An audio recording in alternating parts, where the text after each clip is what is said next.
G'day guys, Clint here from Waterpro, and I'm with John Leathart from John Leathart Landscapes, and we're about to do yet another deep dive of a property here in South Australia. John's one of the companies that was involved in this, so there was Annie Deer Design. Annie Deer designed it. Yep. I was brought in late to start on construction in the back, and I brought in Designscapes to help me with some of the hard landscaping. Yep. And we did all the planting, all the soft landscaping, installed the lighting, which LED outdoor supplied. So yeah, and the rest is history. If you want to come and have a look. Let's go have a look.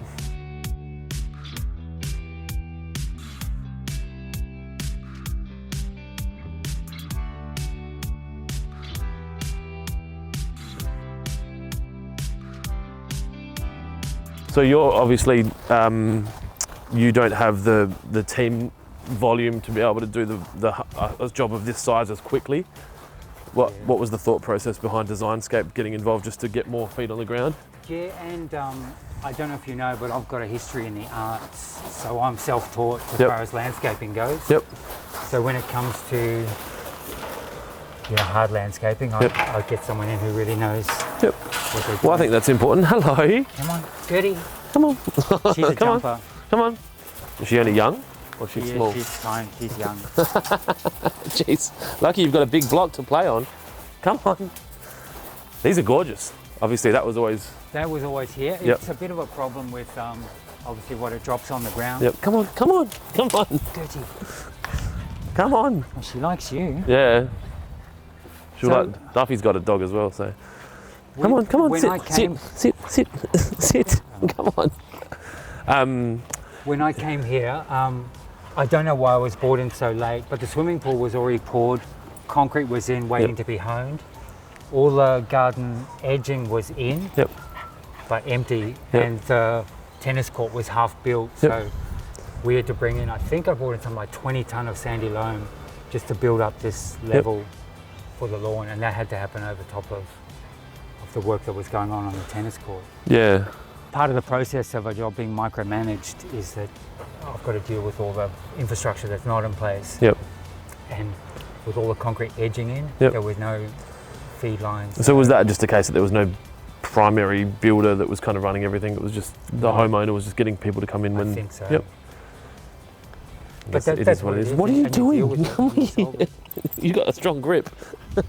Go find a sheep. Yes. So this is a buffalo that you guys have put down? Yeah, it is. This went down about 2 years ago. Yep. On a 40-degree day, and it was a nightmare. So this is 2 years old? It was a nightmare. Yeah. Wow. It almost cooked on the ground the first day, and we threw tons of water at it, and it came back, and now it's hard to keep down. So you can feel how spongy. So how long was the build for you for this, or how long were you how long ago did you start here? It was over a year ago. Yep. But we did it in stages. Obviously, this back was done. Yep. And that was done in probably a month. Yep. And then there was about 6 months before we came in to do the front. Yep. And that was just a dust bowl when we came in. So. Yeah. But you can see all the plants are getting quite well established now. The hedging's coming up. Yeah. So that hedge, obviously, the idea will be to get that to fence height. Yeah. Up to that top of that screen. And then the citrus in that bed, is there, obviously they'll be espalier and then... Yeah, the plan was to go even higher with that. Yep. Once they get there? Once they get there, yeah. Cool. So the planting, I guess talk to me a bit about the planting plan. Obviously it's not your design, but you can comment on the plants that have been chosen. Are these, is it a style? Is it, you know? I guess it's a modern native style, because we've got the tuckaroo trees, we've got the native grasses. Yep.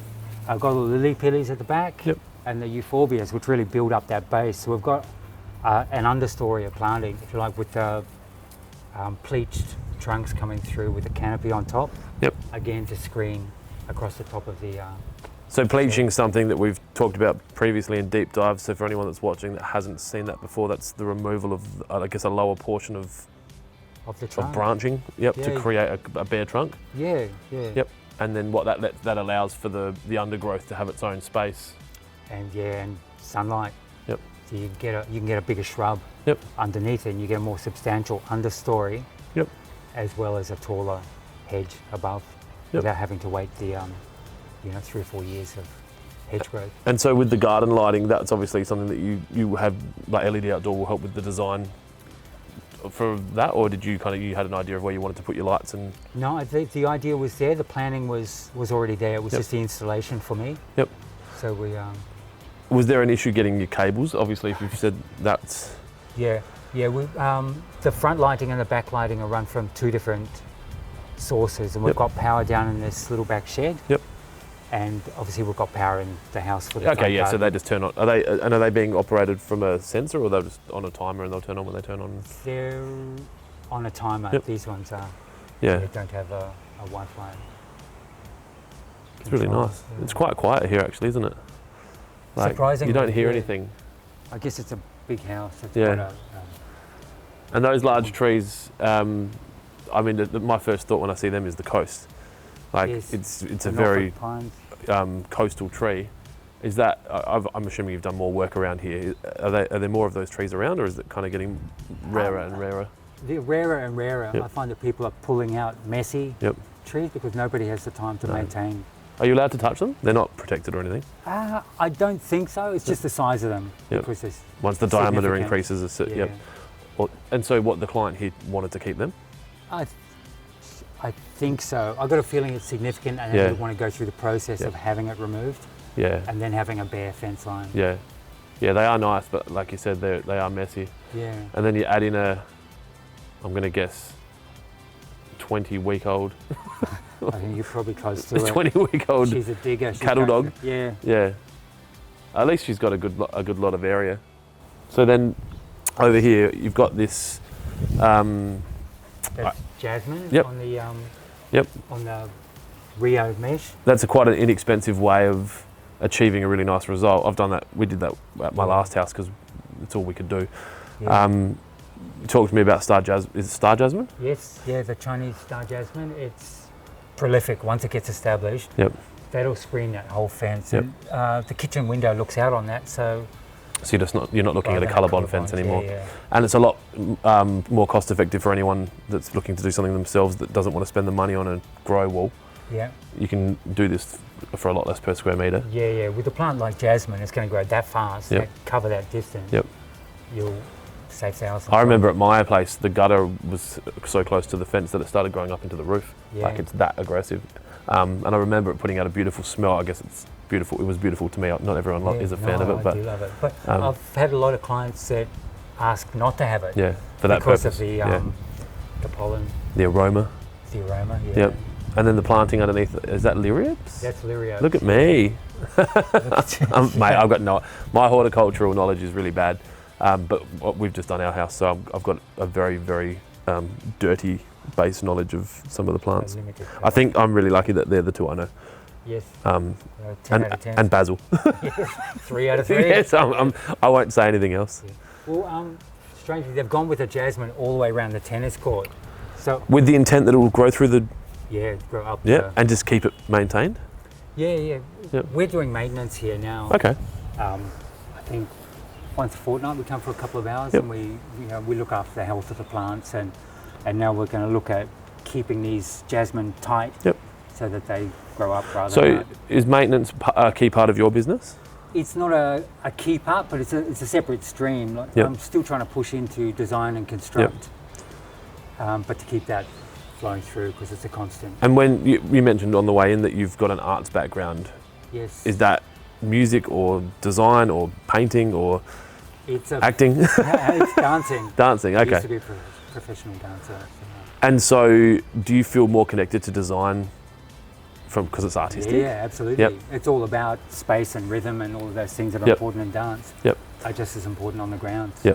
So what would the long-term plan be to if you could design full-time? Would that be, or you still want to keep your hands in the dirt? I still like to get involved. There are things that you see when you're installing that you're on the ground that you don't always see or envisage or predict on a piece of paper. So no, I like that designing on the fly, if you like. And from a maintenance standpoint, you'd be selective with properties? So if someone asked you to maintain a property, it would be ones that you want to maintain, kind of thing.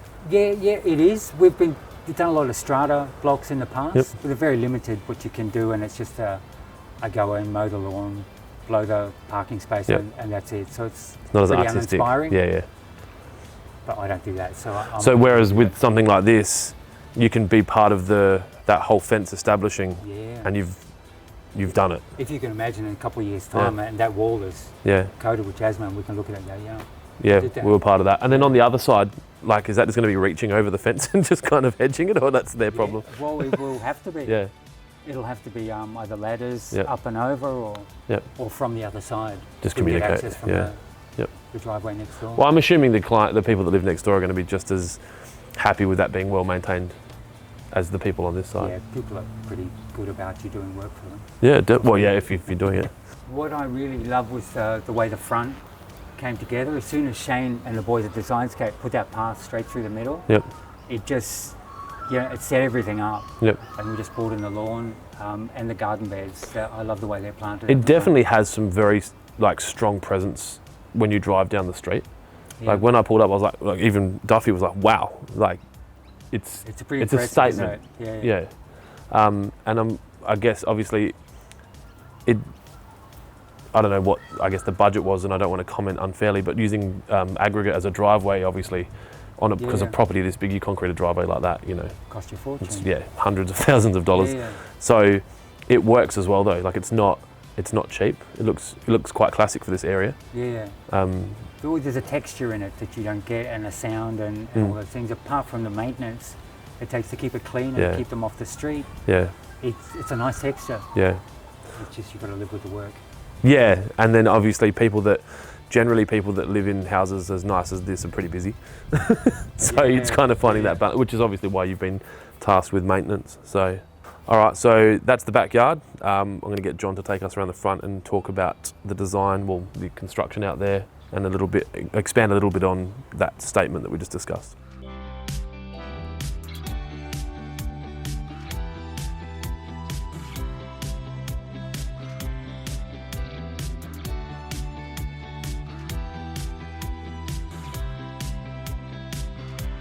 Okay, so we're now in the front yard. As well, I don't know if we covered it, but when we got here, Duffy was like, wow. And you'll see it's just such a statement. It's very, I don't know if it's traditional or classic, I don't even know what the right term would be, but to have that. It's classic, and it's something that most people can't do purely because of the size of the block. Yeah. And this, I think, is about 40 metres wide. Which is the length of some people's blocks. Yeah. Yeah. So they get that, they get a driveway on both sides and the drive through, which breaks up the massive planting. So it's. I can imagine like people pulling up, obviously, if they had a party and kind of getting out and then parking the car. Valet can take the car out, and obviously we're not living in that kind of era, but I'm sure it happens around. Gatsby-ish, isn't it? So this whole area has been irrigated with drip tube, like the plants, plant areas. We put shrubblers on the trees. Yep. Everything else is on drip line. Yep. Just so the trees get more water. Yeah. And then the lawn sprinklers, I'm guessing. Yes. Yep. We've got pop-ups through. I think we've got 1, 2, 3. I think we've got about 12 of them on the front. Yep. And it's running on 2 stations, one on each side. So when we were out the front, you mentioned the guys from Designscape had done the hardscaping. Is that all of this concrete? Not the curbing. No. That was the client got in someone's small business that came and they ran this on the bare ground. This little thing that just fed concrete in the top. Yeah, you just drive along like quick curb. Yeah, I've seen them in the operation. Yeah. It looks quite nice though, like because it's simple. I think that you get those ones that have got the interesting. It actually looked more like that when it was standing on its own with nothing around it. Yep. It didn't look as sharp as as a paved edge would be, but now that it's got gravel up on one side and soil on the other, you don't really see it so much. It's nice. But I guess your eye is drawn to the cleaner lines. Yep. So this is the work that you were talking about. Is that porcelain?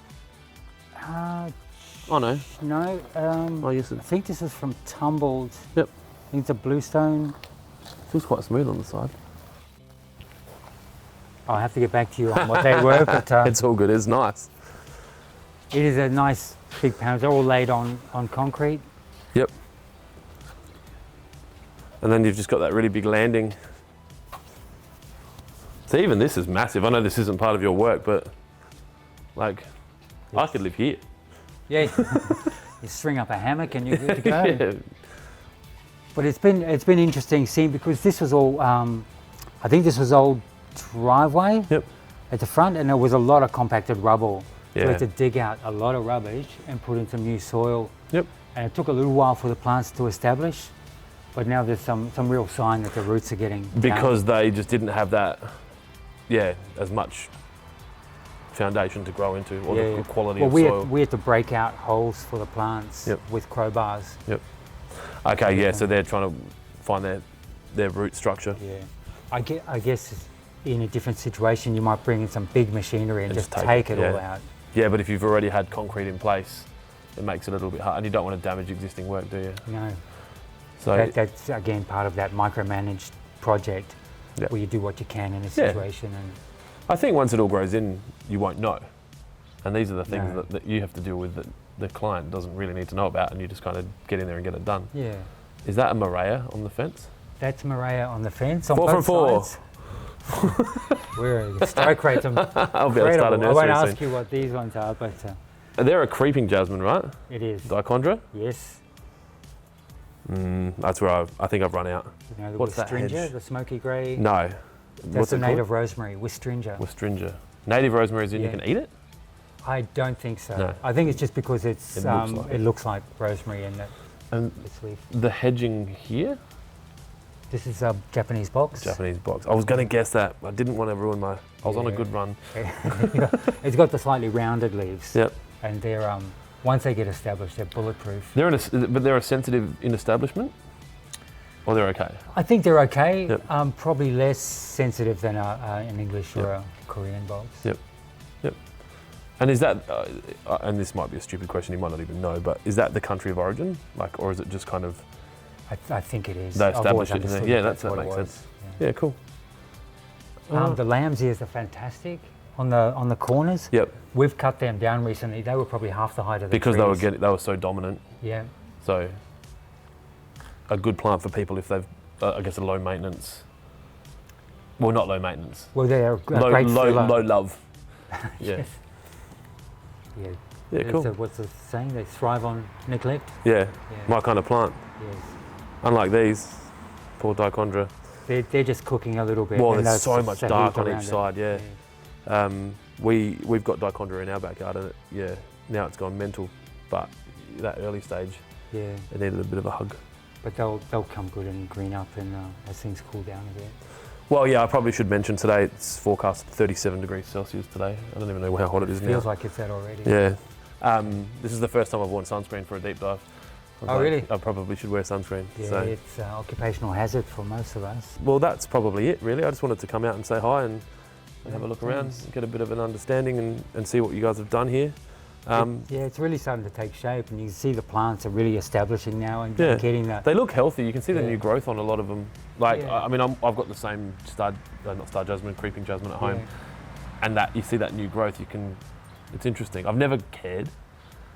Like, not that I've never cared about plants, but I've never had new plants. So but now you start to see it, and you're like, oh, that one's doing this, and that one's growing, and that's probably needs to get hedged soon, and it's really nice. That's the thing with the ongoing maintenance, I guess, is you come every couple of weeks or so and you have a look and you can keep an eye on things and go, that needs a little bit of this, that needs a bit less of that. And it's cool. And you invest in it. So if people want to get in touch with you, we'll link up your details in the video to your Instagram or your website. Where's the best place to reach out? Both. We're redoing the website at the moment, so Instagram and Facebook. I've noticed a bit more activity on your socials. Yes, something you're concentrating on. Thanks, Rach. She's shout out to Rach. Non-stop on the. I think Lisa spoke to her today just to confirm that that we were all good for today. So she's doing a great job. That's good. The profile's lifting because of it. It's good to have a wing woman or wingman in your camp to take care of that when you're out. I guess it's a full-time job. It's crazy. Trust me, I'm fine. I know. It's your job. We better get out of your hair. Well, a hair joke. It's been a long time. That was unintentional. No, that's all right. That was very unintentional. So that was the tour of the Annie Deere designed Designscape and John Leathart constructed landscape job here in Leabrook. Yes. If you enjoyed that and are enjoying all of our content, please subscribe to the channel, like this video. It'll help everyone else know that it's good, and then they can watch it. If anyone's looking to get in contact with John or Annie or Designscape, I'll link all their details up in the video underneath, in the comments underneath the video. You know what I mean. And then you can reach out to them. So thank you.